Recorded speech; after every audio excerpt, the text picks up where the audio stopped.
ममता बनर्जी की हार पर खुश होने वालों को राहुल गांधी ने कैसे सुनाया। और ये वो लोग भी हैं जो कांग्रेस पार्टी के अंदर हैं। ऐसे बहुत सारे लोग हैं जो दावा करते हैं कि कांग्रेस पार्टी के अंदर एक तरह का स्लीपर सेल चल रहा है। ये स्लीपर सेल कांग्रेस पार्टी के अंदर रहकर बीजेपी के लिए काम करता है। ये स्लीपर सेल कांग्रेस पार्टी का होकर भी कांग्रेस के विरोध में काम करता है।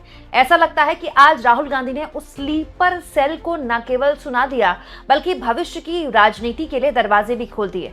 लेकिन राहुल गांधी की इस बात पर कैसे लोगों ने उनको कॉन्ट्रडिक्ट कर दिया, सब कुछ मैं बिना भूमिका के आपके सामने रखती हूँ। दोस्तों, बंगाल के चुनावी नतीजों के अलग अलग तरह के विश्लेषण हो रहे हैं, लेकिन उसमें हर तरह से टीएमसी की भत्सना हो रही है, ममता बनर्जी की आलोचना हो रही है। क्योंकि दोस्तों, हार का कोई चेहरा नहीं होता है। जब जीत होती है तो हर कोई उसकी उपलब्धि लेने के लिए आ जाता है, उसका क्रेडिट लेने के लिए आ जाता है। हम मैनेजर थे, हमने प्रचार किया था, हम चेहरा थे, हम पोस्टर थे। लेकिन हार जो होती है ना, वो एक नेता को, खासतौर पर जब आप पार्टी का चेहरा हो, आपको अपने सर पे उठानी ही पड़ती है। ममता बनर्जी, उनकी पार्टी की हार की वजह से टीएमसी को, ममता बनर्जी को अलग अलग तरह से कोसा जा रहा है। और ये काम कांग्रेस के अंदर भी किया जा रहा है, कांग्रेस के बाहर भी किया जा रहा है। राहुल गांधी ने ऐसे लोगों को आज अचानक से चेताया भी और चौंकाया भी, ये कहते हुए कुछ कांग्रेस में और कुछ अन्य लोग भी हैं जो टीएमसी की हार पर खुशी मना रहे हैं। उन्हें यह साफ समझना चाहिए, असम और बंगाल के जनादेश की चोरी भारतीय लोकतंत्र को नष्ट करने के बीजेपी के मिशन में एक बड़ा कदम है।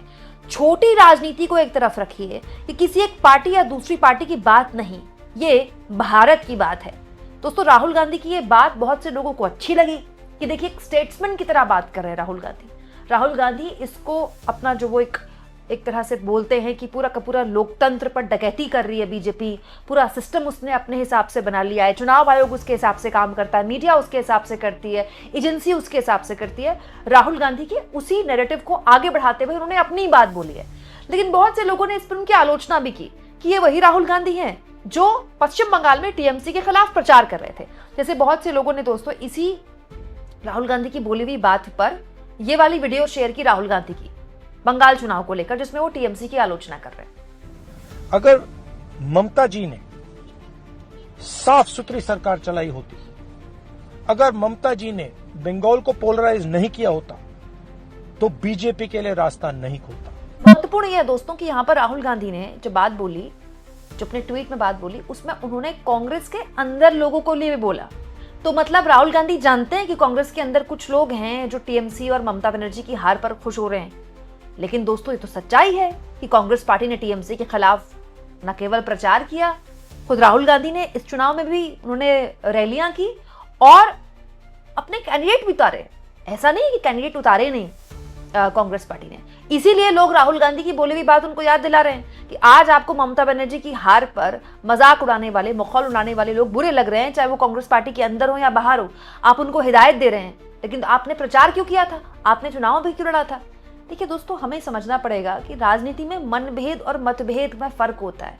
हमारे देश की राजनीति इतनी क्रूर हो गई है ना, इतनी नेगेटिव हो गई है कि हमको लगता है कि फलाना ढिमकाना अगर सत्ता और विरोधी में है तो ये दुश्मन है। दुश्मनी जैसे कुछ नहीं होती भाई। मनभेद नहीं होता है, मतभेद होता है, वैचारिक मतभेद होता है। दोस्तों, ये बात सही है कि टीएमसी के खिलाफ कांग्रेस पार्टी चुनाव लड़ती रही है, आज से नहीं, पूर्व में भी लड़ती रही है। लेकिन ये बात भी सच है कि ममता बनर्जी यूपीए का हिस्सा रही है, यूपीए की सरकार में मंत्री भी रही है। हालांकि ममता बनर्जी तो एनडीए की सरकार में भी मंत्री रही है। लेकिन महत्वपूर्ण ये नहीं है, महत्वपूर्ण ये है कि राहुल गांधी ये जानते हुए भी कि उन्होंने ममता बनर्जी के खिलाफ प्रचार किया था, ये जानते हुए भी कि उन्होंने अपने कैंडिडेट उतारे थे उनकी पार्टी ने, अब एक लार्जर प्रोस्पेक्टिव पर बात कर रहे हैं। लार्जर प्रोस्पेक्टिव में ये ममता बनर्जी की हार पर जो लोग खुश हो रहे हैं वो खुश ना हो। अच्छा, ऐसा ही एक और बयान कल राहुल गांधी ने दे दिया जब ममता बनर्जी ने आरोप लगाया कि 100 सीटों की लूट हुई है, खुलेआम 100 सीटों को लूट लिया बीजेपी ने और काउंटिंग सेंटर को लूट लिया।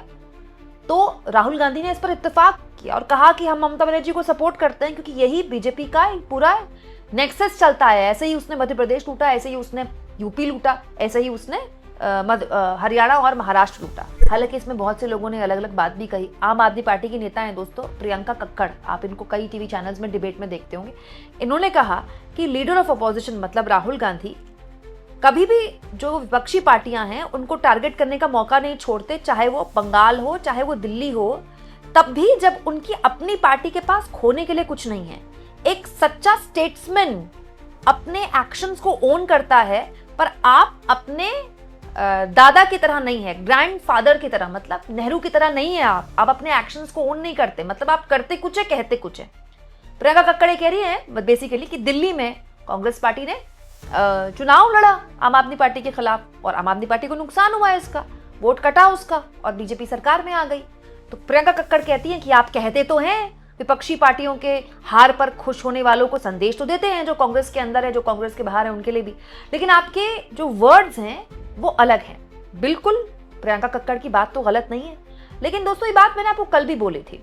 जब हरियाणा में कांग्रेस ने जीती जिताई बाजी बीजेपी के हाथों गवा दी, उसमें बहुतायत सीटें ऐसी थी हरियाणा में जब कांग्रेस हारी थी, बहुत सी सीटें ऐसी थी जहां पर आम आदमी पार्टी के लड़ने की वजह से कांग्रेस हारी।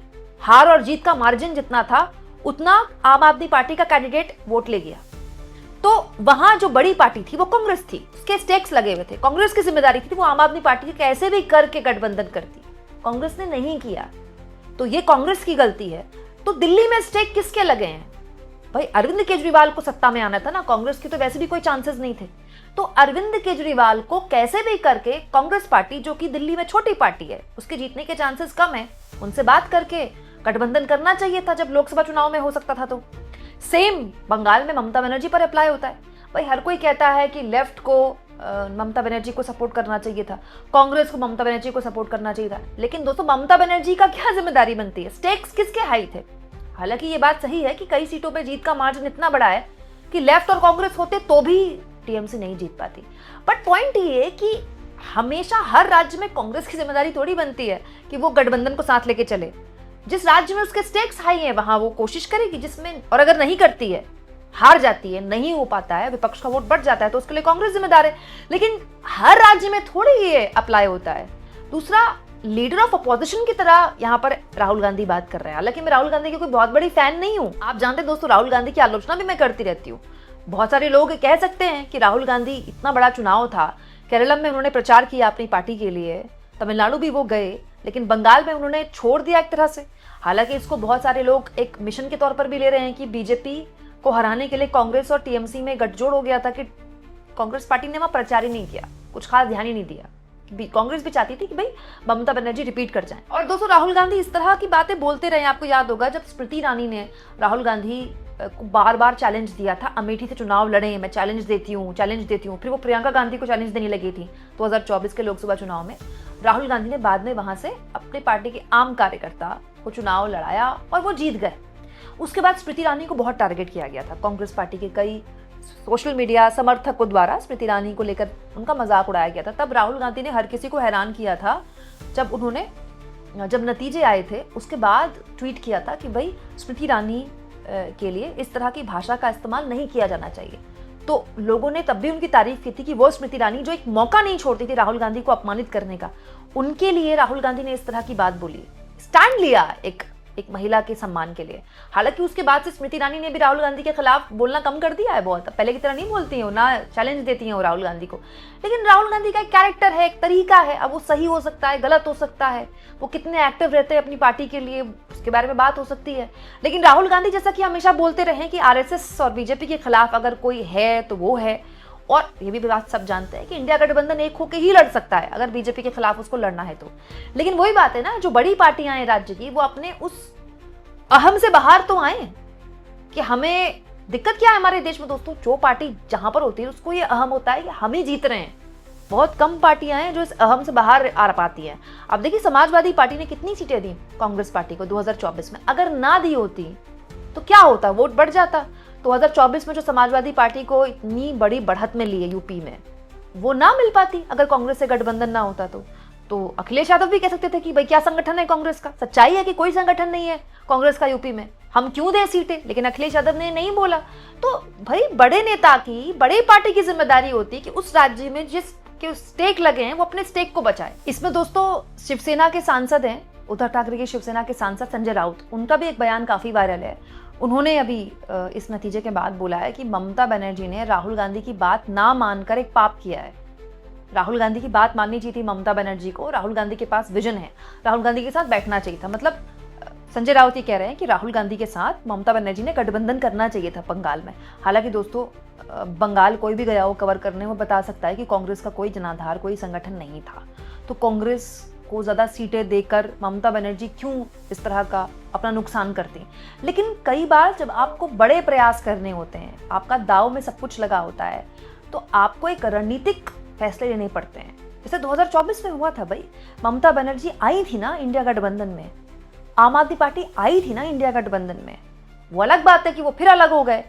हो सकता है 24 के चुनाव की तरह 29 के चुनाव से पहले फिर सब साथ आ जाएं। लेकिन होता क्या है, जब आप बार बार अपने निजी स्वार्थ के लिए अलग होते हैं, फिर साथ आते हैं, फिर अलग होते हैं, फिर साथ आते हैं, तो जो आपका समर्थक है या जो आपका संभावित वोटर है ना, उसको ये दिखता है कि ये जो हैं, ये मतलब ये अपने चुनावों के लिए साथ आ रहे हैं, इनका कोई वैचारिक गठजोड़ नहीं है। अगर आपका वैचारिक गठजोड़ है, कमिटमेंट है कि हमको भाई बीजेपी को हराना है कैसे भी करके, तो फिर आपको वो हर चुनाव में दिखाना पड़ेगा और उसके लिए आपको अपने छोटे हित छोटे रखने पड़ेंगे। ये सब पर लागू होता है, किसी एक पार्टी की जिम्मेदारी नहीं है ये करना। आपको क्या लगता है दोस्तों? कमेंट बॉक्स में जरूर लिखें।